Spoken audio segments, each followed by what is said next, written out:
Welcome to జనం news. వార్తల ముందుగా ముఖ్యాంశాలు.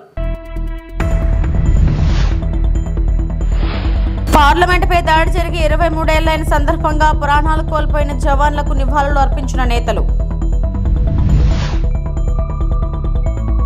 స్వర్ణాంధ్ర 2047 విజన్ డాక్యుమెంట్ ఆవిష్కరించిన సీఎం చంద్రబాబు. పోలీసుల అదుపులో అల్లు అర్జున్.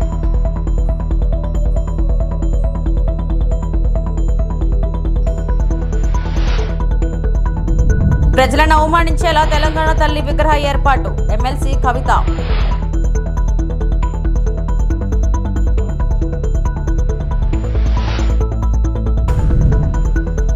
పార్లమెంట్ దాడి జరిగి 23వ వార్షికోత్సవం సందర్భంగా మరణించిన జవాన్లను సన్మానించేందుకు ఉపరాష్ట్రపతి జగదీప్ ధన్కర్, ప్రధానమంత్రి నరేంద్ర మోడీ, రాజ్యసభలోపి మల్లికార్జున ఖర్గే, లోక్సభలో రాహుల్ గాంధీ, కేంద్ర హోంమంత్రి అమిత్ షా మరియు ఇతర నాయకులు పార్లమెంట్ వద్ద సమావేశమయ్యారు.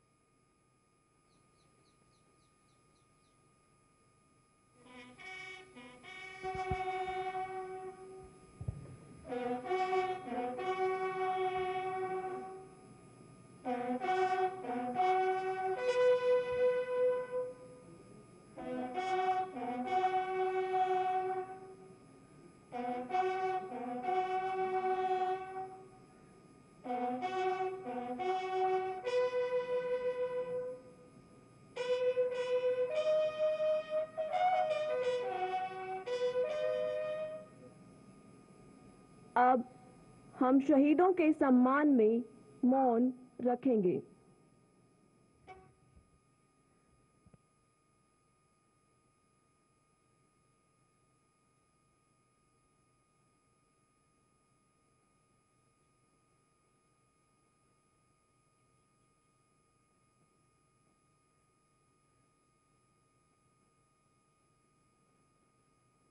ఐశ్వర్య, ఆరోగ్య, ఆనంద్ ఆంధ్రప్రదేశ్ సాకారమే లక్ష్యంగా స్వర్ణాంధ్ర 2047 ఆవిష్కరించారు.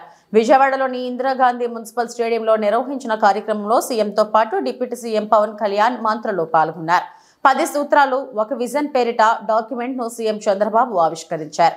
జాతికి, రాష్ట్ర ప్రజలకు ఇది అంకితమని రాసి సంతకం చేశారు. అనంతరం పవన్ కళ్యాణ్, మంత్రి లోకేష్ తో పాటు పలువురు ఎమ్మెల్యేలు, అధికారులు సంతకాలు చేశారు. ఒక సంపన్నమైన, ఆరోగ్యవంతమైన, సంతోషకరమైన ఆంధ్రప్రదేశ్ కోసం ఈ మహా ప్రస్థానంలో పాల్గొనడం నిజంగా గర్వకారణం. మన సమిష్టి లక్ష్యం మన రాష్ట్రాన్ని సంపదతో, ఆరోగ్యంతో మరియు ఆనందంతో నిండిన అత్యాధునిక స్వర్గధామంగా తీర్చిదిద్దడం లక్ష్యంగా మన ముఖ్యమంత్రి వర్యులు రిలీజ్ చేసినటువంటి Swarnandhra at 2047 the official document. Ladies and gentlemen, గట్టిగా మన చప్పట్లతోటి మన అభినందనలు తెలియచేద్దాం. గౌరవనీయులైన ముఖ్యమంత్రి గారు స్వర్ణాంధ్ర at 2047 విజన్ డాక్యుమెంట్ లో స్వహస్తాలతో తన సంతకాన్ని చేస్తున్నటువంటి క్షణాన్ని మనం వీక్షిస్తున్నాం. ఆంధ్రప్రదేశ్ కేవలం ఒక రాష్ట్రం మాత్రమే కాదు, ప్రగతికి, సాంప్రదాయాలకు మరియు దృఢ సంకల్పానికి ప్రతీక అంటూ మన కోసం, మన ప్రగతి కోసం చేస్తున్నటువంటి ఈ విజన్ మనందరం నిజంగా అదృష్టవంతులుగా భావించాలి. గట్టిగా చప్పట్లతోటి అభినందనలు మరియు శుభాశీసులు అందిద్దాం. ఈ మహత్తరమైన ఘట్టం ఆంధ్రప్రదేశ్ రాష్ట్ర చరిత్రలో సువర్ణాక్షరాలతో లిఖించదగ్గ రోజు. మంత్రివర్యులు శ్రీ నారా లోకేష్ గారు, డిప్యూటీ సీఎం గారు, అలాగే ఇతర మంత్రులు కూడా తమ సంతకాన్ని చేస్తున్నటువంటి క్షణాన్ని చూస్తున్నాం.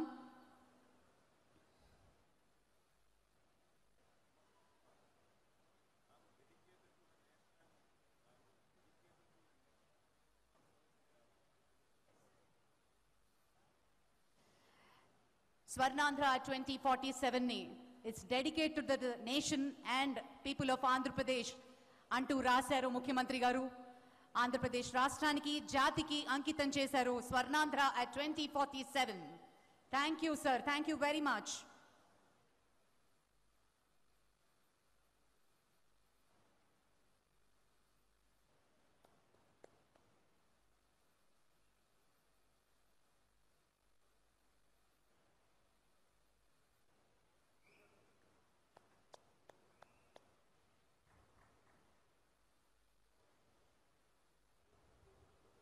The state of Andhra Pradesh, under the dynamic leadership of Sri Nara Chandrababu Naidu, Honorable Chief Minister, embarked on a journey for transforming the state of Andhra Pradesh and has become a major driver for Viksit Bharat.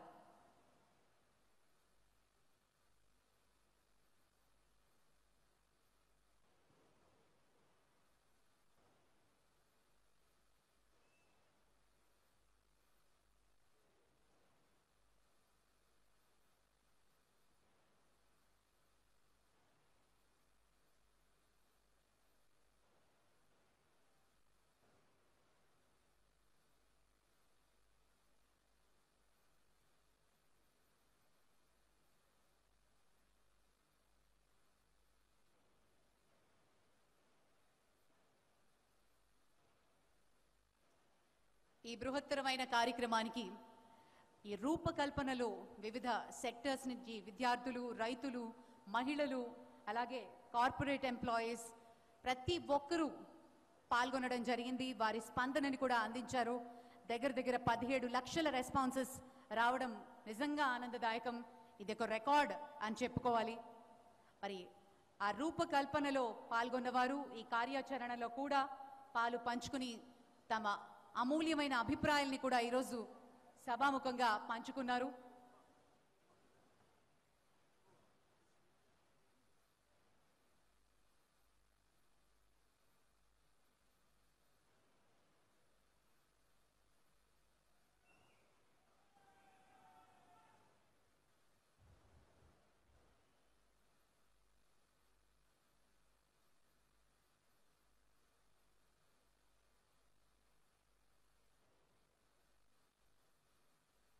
Thank you very much sir. మరి Swarnandhra at 2047 vision document ని వేదిక మీద Visakha collectorate వద్దకు వైఎస్ఆర్సీపీ నేతలతో పాటు భారీగా రైతులు చేరుకున్నారు. అయితే లోపలికి వెళ్లనీయకుండా పోలీసులు అడ్డుకోవడంతో అక్కడ ఉద్రిక్తత వాతావరణం నెలకొంది.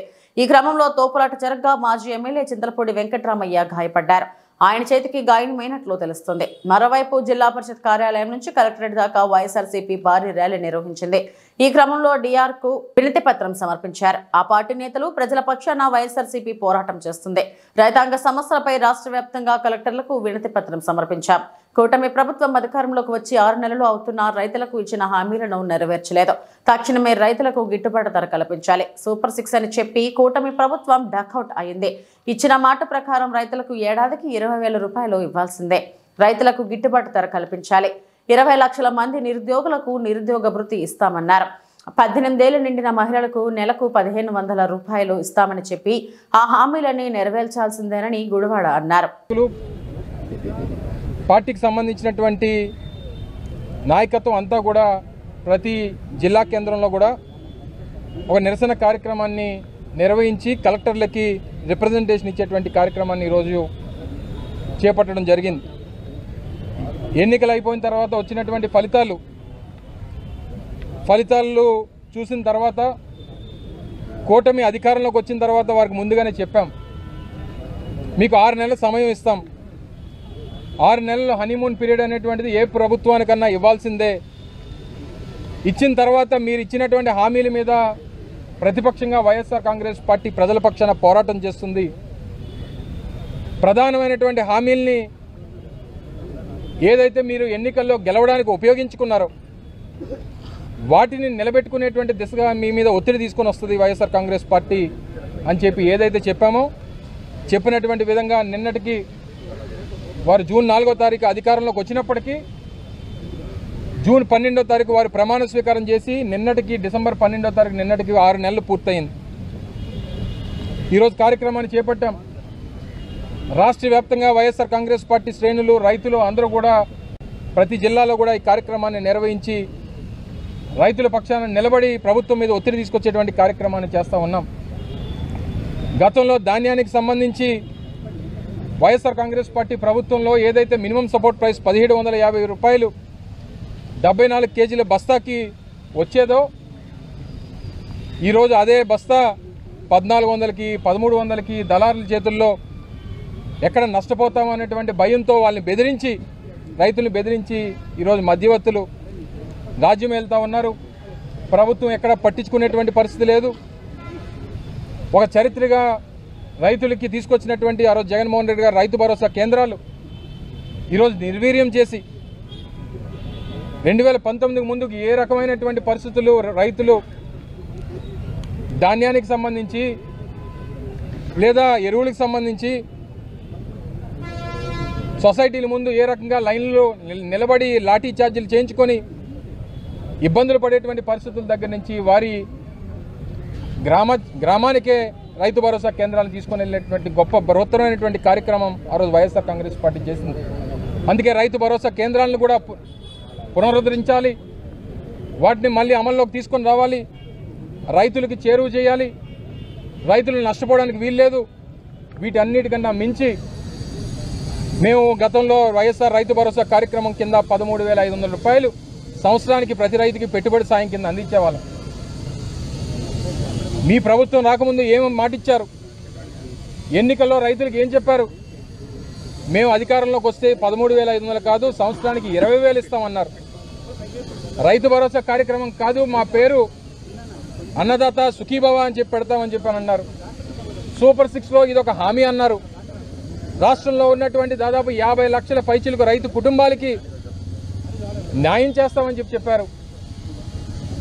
అయితే 50 లక్షల కుటుంబాలకి 20,000 రూపాయలు చొప్పున పెట్టుబడి సాయం అందించాలంటే 10,000 కోట్ల రూపాయలు ఏదైతే బడ్జెట్లో పొందుపరచాల్సి వస్తే మొన్న పెట్టినటువంటి బడ్జెట్లో కనీసం రూపాయి కూడా బడ్జెట్లో పెట్టేటువంటి పరిస్థితి లేదు. ఖరీఫ్ పోయింది, రబీ వచ్చింది, ఇప్పటికీ కూడా రైతుకి ఆ రైతు భరోసా కార్యక్రమం ఎక్కడ 20,000 రూపాయలు ప్రభుత్వం ఎప్పుడు ఇస్తుందా అని చెప్పి ఈరోజు ఎదురు చూస్తున్నటువంటి పరిస్థితులు. 6 హామీలు అని చెప్పి సూపర్ 6 అని చెప్పి ఇప్పటికే మీ ప్రభుత్వం డక్అవుట్ అయిపోయేటువంటి పరిస్థితి ఉంది. ఎన్నికల్లో ఇచ్చినటువంటి ఏ ఒక్క హామీని 3 సిలిండర్లు అన్నారు, ఈ సంవత్సరం అడిగితే ఒకటే అంటున్నారు. మాజీ శాసనసభ్యుని లోపల రావకుండా శాంతియుతంగా వెళ్ళి మేము రిప్రజెంటేషన్ ఇస్తాం. ప్రధానమైనటువంటి మాజీ శాసన ఇందులో భాగంగానే శుక్రవారం ఆయన ఇంటికి వెళ్లిన పోలీసులు బన్నీని అదుపులోకి తీసుకుని స్టేషన్ కు తరలించారు.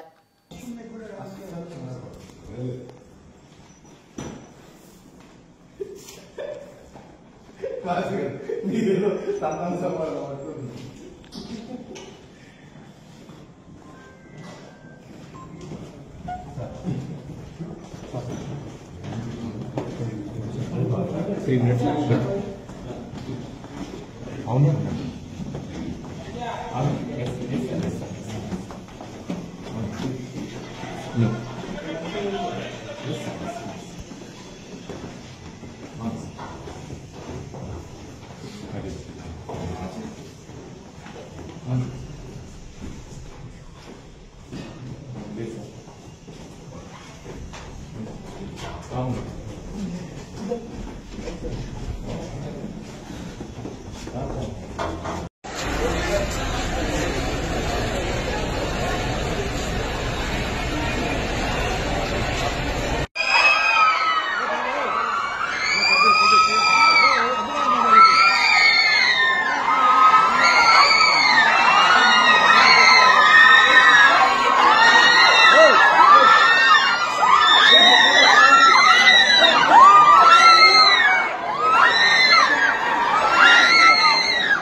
अरे बाबू जरूर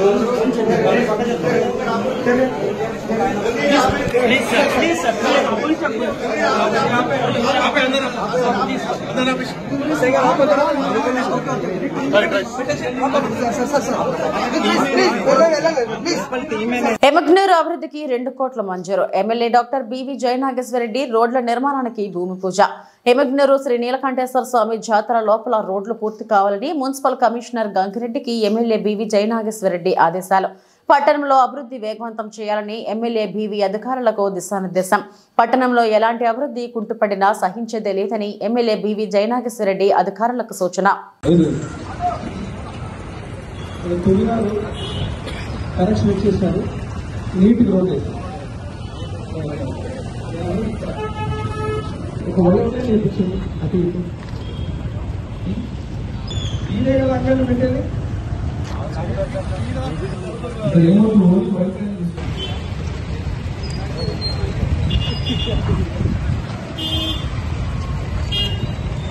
అక్కడే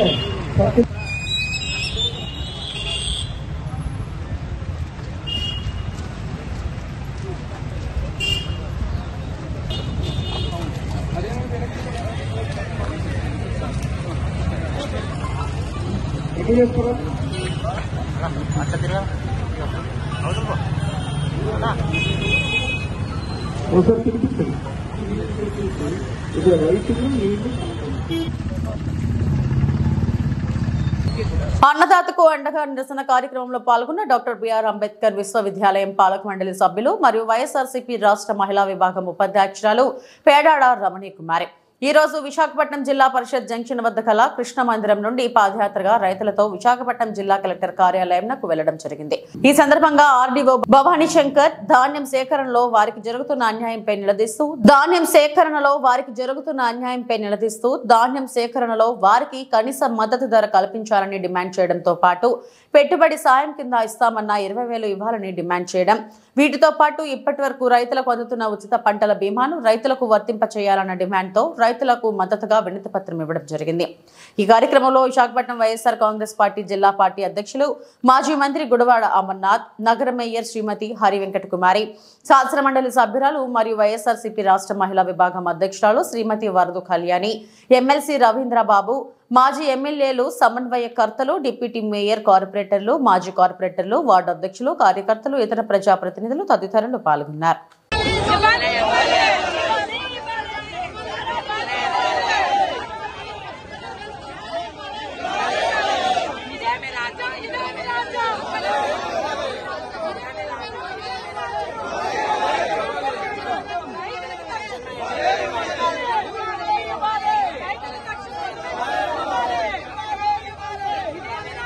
తెలంగాణ తల్లి ఏర్పాటుపై రేవంత్ రెడ్డి సర్కార్ గెజిట్ ఇవ్వడం దారుణమని బారాస ఎమ్మెల్సీ కవిత విమర్శించారు. దేశం కోసం ప్రాణత్యాగం చేసిన వారి విగ్రహాలు పెట్టుకుంటామని జీవో ఇస్తేనే అవి పెడతామా అని ప్రశ్నించారు. ప్రత్యేక రాష్ట్ర ఉద్యమంలో స్ఫూర్తి నింపిన తెలంగాణ తల్లి విగ్రహాలను బారాస హయాంలో ఏర్పాటు చేశామన్నారు. ప్రజలను అవమానించేలా తెలంగాణ తల్లి విగ్రహం ఏర్పాటుపై జీవో ఇచ్చారు. అధికార పార్టీది తెలంగాణ వాదం కాదు, కాంగ్రెస్ వాదం. వాళ్లకు పార్టీ ప్రయోజనాలు తప్ప రాష్ట్ర ప్రయోజనాలు పట్టవు. తెలంగాణ తల్లి చేతిలో బతుకమ్మ ఎందుకని ప్రశ్నిస్తున్నారు.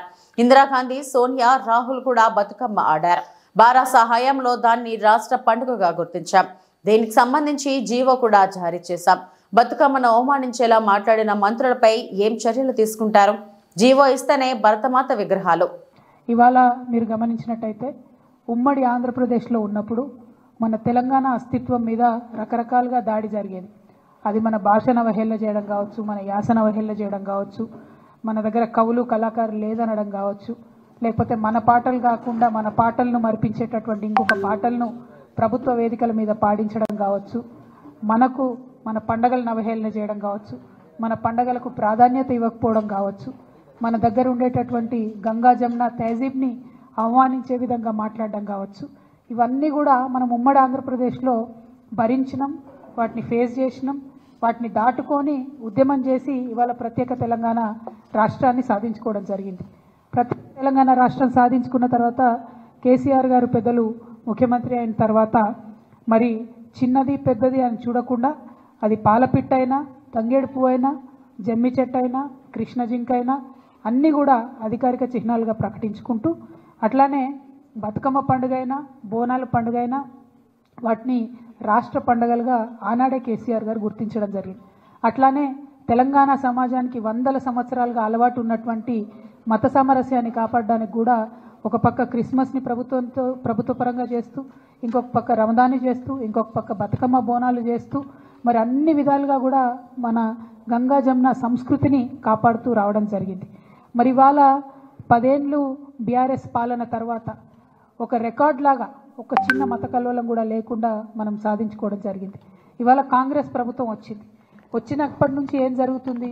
వచ్చినప్పటి నుంచి రేవంత్ రెడ్డి గారు, ముఖ్యమంత్రి గారు ఏం మాట్లాడుతూ ఉన్నారంటే, ఫస్ట్ తను మొదలు పెట్టడమే రాష్ట్ర అధికారిక చిహ్నం మారుస్తాను, ఆ చిహ్నంలోంచి చార్మినార్ తీసేస్తాను, ఆ చిహ్నంలోంచి కాకతీయ తోరణం తీసేస్తాను అనేటటువంటి అంశాలు మాట్లాడడం జరిగింది. మళ్ళీ ఏమైందో, ఎవరు బుద్ధి చెప్పినరో పెద్దగా దాని జోలికి పోకుండా అది విరమించుకున్నట్టుగా అనిపించింది. ఆ తర్వాత మళ్ళీ ఏ పండగ వచ్చినా కూడా దాన్ని చేయకుండా, అంటే రమదాన్ పండుగ వచ్చింది, దానికి తోఫా ఇవ్వలేదు. బతుకమ్మ పండుగ వచ్చింది, మా ఆడబిడ్డలకు చీరలు ఇవ్వలేదు. రేపు క్రిస్మస్ వస్తుంది, దానికి కూడా వాళ్ళు ఏమి ఇచ్చే ఆలోచనలో కూడా కనీసం లేరు.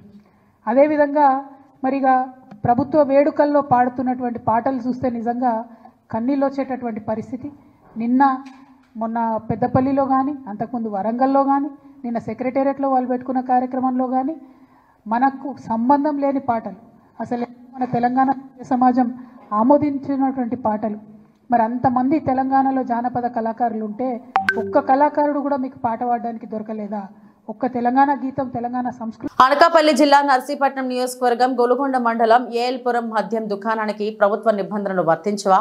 బార్ అండ్ రెస్టారెంట్ స్టైల్తో షాప్ వెనుకతలే సిట్టింగ్ రూమ్లో ఏర్పాటు చేసి సకల సౌకర్యాలు కల్పిస్తున్న వైన్ షాప్ యాజమాన్యం అధికారులు మాత్రం చూసి చూడనట్టు పోవడం పలు అనుమానాలకు తావిస్తుంది. కూటమి ప్రభుత్వం బెల్ట్ షాప్లను, సిట్టింగ్ రూమ్లను పెట్టవద్దని ఖరాఖండిగా చెప్పినా కానీ ఇక్కడ మాత్రం అవేవి వర్తించవన్నట్లు ప్రవర్తిస్తున్నారు.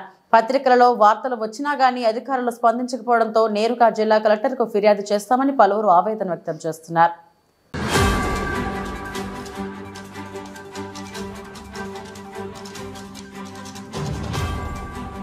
తిరుపతి నగరంలో ఎడతెరిపి లేకుండా కురుస్తున్న వర్షాలకు నిండిన రైల్వే అండర్ పాస్లో జిల్లా SP Shri L Subbarayudu IPS గారి ఆదేశాల మేరకు యుద్ధ ప్రాతిపదికన ఆగమేఘాలపై ట్రాఫిక్ కు అంతరాయం కలగకుండా చర్యలు తీసుకున్న ట్రాఫిక్ పోలీసులు.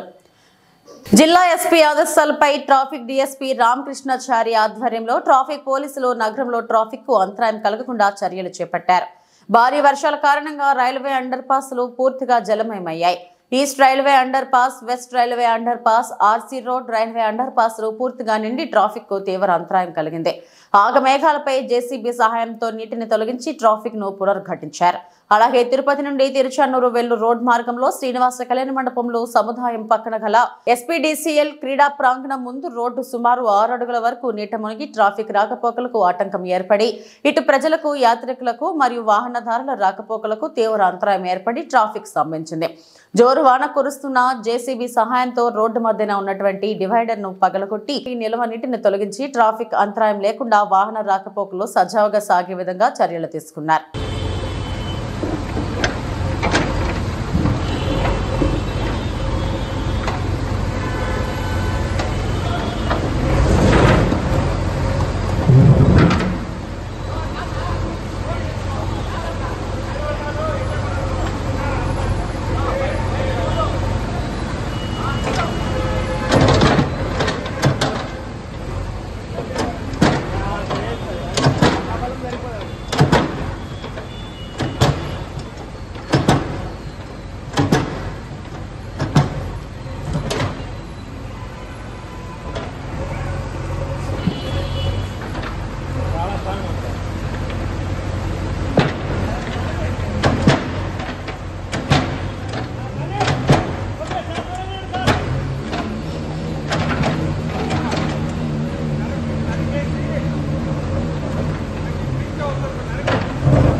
ఇవి ఇప్పటివరకు నా బులెటిన్ అప్డేట్స్. నమస్తే.